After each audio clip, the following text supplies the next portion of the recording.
Have you ever wondered why you have the same nightmare over and over? Or why certain symbols appear in movies, books, and stories across completely different cultures? Why do we all seem to understand what a hero's journey means, even if we've never heard that term before? Today, we're diving into the mind of Carl Jung, a man who spent his life trying to understand the deepest parts of human psychology. By the end of this video, you'll understand not just who Jung was, but why his ideas still shape how we think about dreams, personality, and what makes us human.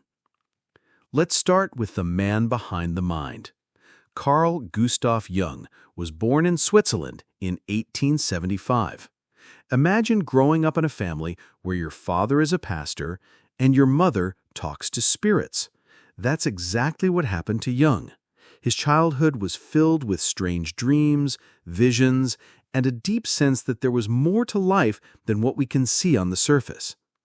As a young man, Jung became fascinated by the human mind. He studied medicine and eventually became a psychiatrist, a doctor who helps people with mental health problems.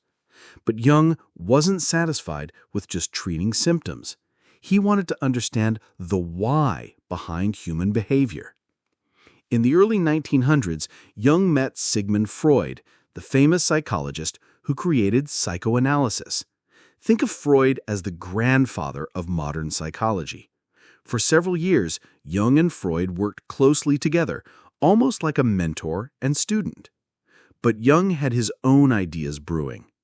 While Freud believed that most of our problems came from repressed sexual desires, Jung thought there was something much bigger at play. He believed that deep within every human being was a vast, shared psychological space that connected all of humanity. This disagreement eventually led to their famous split in 1913. Now, to understand Jung, you first need to understand how he viewed the mind. Imagine your mind like an iceberg floating in the ocean. The small part you can see above water, that's your conscious mind. The thoughts, feelings, and memories you're aware of right now. But just like an iceberg, most of your mind is hidden beneath the surface. Jung called this the unconscious mind, and he believed it had two levels. The first level is your personal unconscious. This contains all your forgotten memories, repressed feelings, and experiences that have shaped you but aren't currently in your awareness.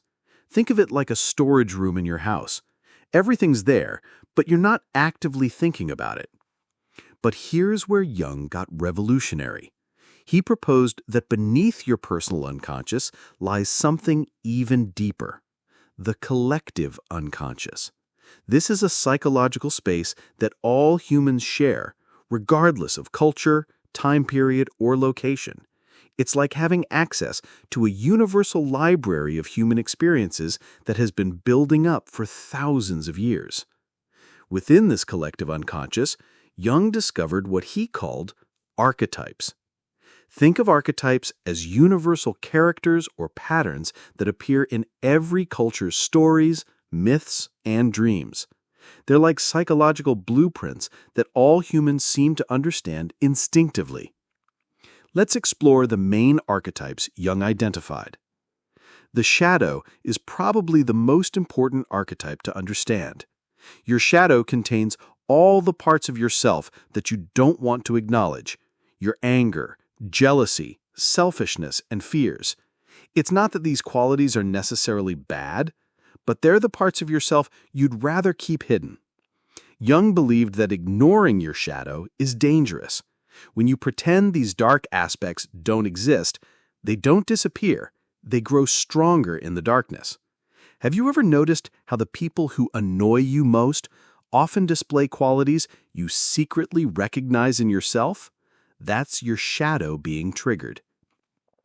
The anima and animus represent the feminine and masculine aspects within each person. According to Jung, every man has an inner feminine side, the anima, and every woman has a masculine animus. This isn't about gender roles, it's about psychological wholeness. The anima might represent intuition, emotion, and creativity, while the animus might represent logic, assertion, and analysis. The persona is the mask you wear in social situations. It's not fake, it's necessary. Just like you dress differently for school than you do for a beach day, your persona helps you navigate different social contexts.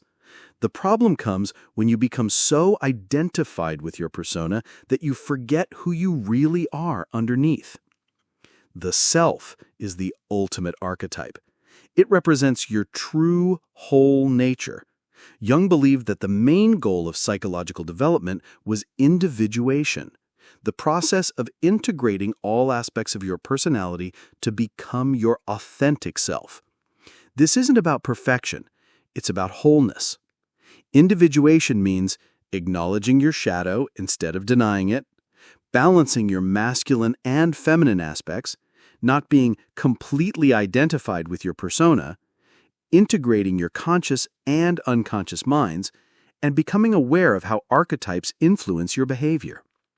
Jung identified many other archetypes too: the hero, the part of us that overcomes challenges; the wise old man or woman, our inner wisdom; the trickster, the part that challenges rules and creates change; the mother, nurturing and protective instincts, and many more.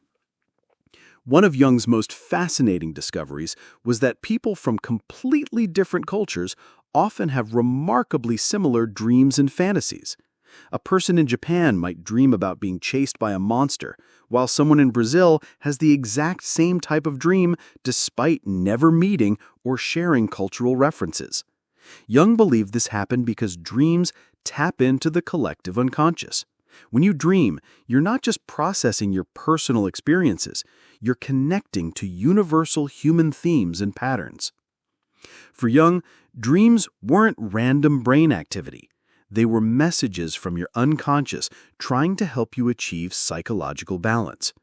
If you're being too logical in your waking life, you might dream about emotional or mystical experiences. If you're avoiding a difficult decision, your dreams might present you with symbolic scenarios that help you work through the issue. Jung also noticed that many dreams contain symbols that appear across cultures: water, representing the unconscious or emotions; flying, freedom or transcendence; being chased, avoiding something important; death, transformation or endings; and birth, new beginnings. Before Jung, psychology mainly focused on mental illness. Jung was one of the first to study healthy personality differences. He observed that people seem to have different ways of processing information and interacting with the world. Jung identified two main attitudes: extroversion and introversion, but his definitions were different from how we use these terms today. For Jung, extroversion meant focusing your energy on the external world, people, objects, and activities. Introversion meant focusing your energy inward, on thoughts, feelings, and inner experiences. Importantly, Jung believed everyone has both tendencies, but one is usually dominant. He also identified 4 psychological functions. Thinking involves analyzing, categorizing, and understanding through logic. Thinking types make decisions based on objective analysis. Feeling involves making decisions based on values and personal significance. Feeling types prioritize what matters to them and others emotionally. Sensation involves focusing on concrete, immediate information from your senses. Sensation types are practical and present-focused. Intuition involves focusing on possibilities, patterns, and future potential. Intuition types see connections and imagine what could be. Jung's personality theory became the foundation for the Myers-Briggs Type Indicator and influenced countless other personality tests. While modern psychology has moved beyond Jung's specific categories, his core insight remains valid. People have different but equally valuable ways of experiencing and processing the world. Jung coined the term synchronicity to describe meaningful coincidences, events that seem connected by meaning rather than cause and effect.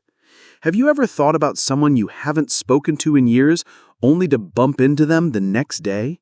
Or struggled with a problem only to randomly open a book to a page that seems to contain the exact answer you needed? Jung believed these weren't just random occurrences. He thought they revealed a deeper level of connection in the universe, a way that our inner psychological state connects with external events in meaningful ways. While science hasn't proven synchronicity exists as Jung described it, the concept remains powerful.